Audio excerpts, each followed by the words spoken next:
Financial 24-25 में था, और non tax revenue dividends including dividends PSU से आता है, आरबीआई से सरप्लसेस, सर्विस चार्जेस, वो आ जाता है 5,45,00,000 करोड़।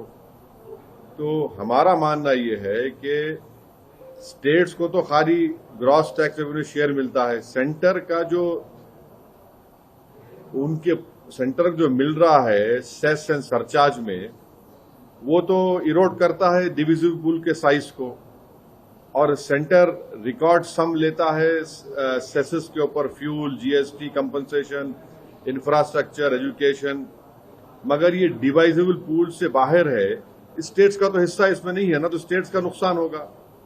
और फिर ये जो जीएसटी रिजीम, जीएसटी को आप रिड्यूस कर रहे हैं, मुझे लगता है कि स्टेट के फाइनेंसेस को डिस्प्रोपोर्शनेटली हिट करेगा, और मिडिल क्लास टैक्स पेयर, आप सब ये बातें हो रही है, टैक्स पेयर का आप देखिए पिछले 6 साल में इनकम टैक्स कलेक्शंस जीएसटी से और कॉर्पोरेट टैक्स से आगे बढ़ चुके हैं। आप बजट डॉक्यूमेंट्स प्रोजेक्ट करते हैं पर्सनल इनकम टैक्स रिसीप्ट्स को 14,35,00,000 करोड़ के करीब, माने 21% जंप हो रहा है पिछले साल से।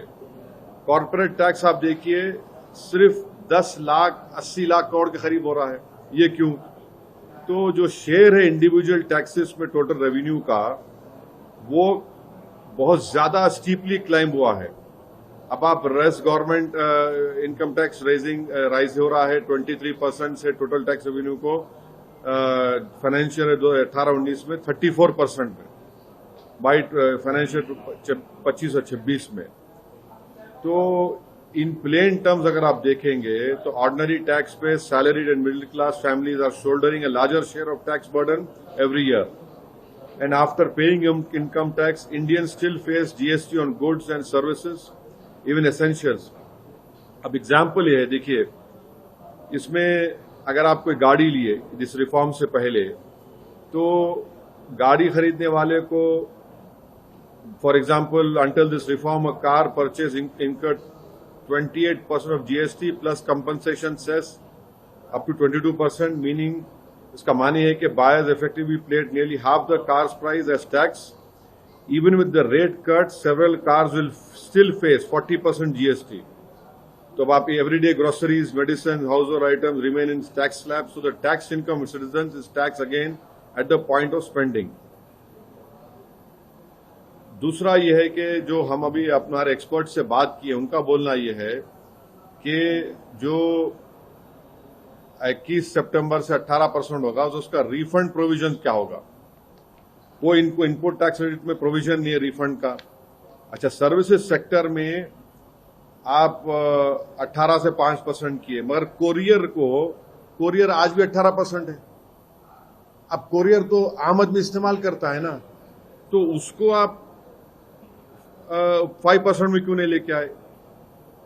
एसेंशियल सर्विसेज हैं, और दूसरा एजुकेशन को आपने कम किया। मगर ये बताइए, जो सर्विस प्रोवाइड एजुकेशन में, मिसाल के तौर पे एग्जाम्पल में, अगर कोई बस सर्विस दे रहा है लिख जाने के लिए, उसको आप 18% ला रहे हैं। फिजिकल एजुकेशन है, जो कंपनी एक फिजिकल एजुकेशन बनाकर एजुकेशन इंस्टीट्यूट जाती है, उसको 18% लगा रहे हैं आप।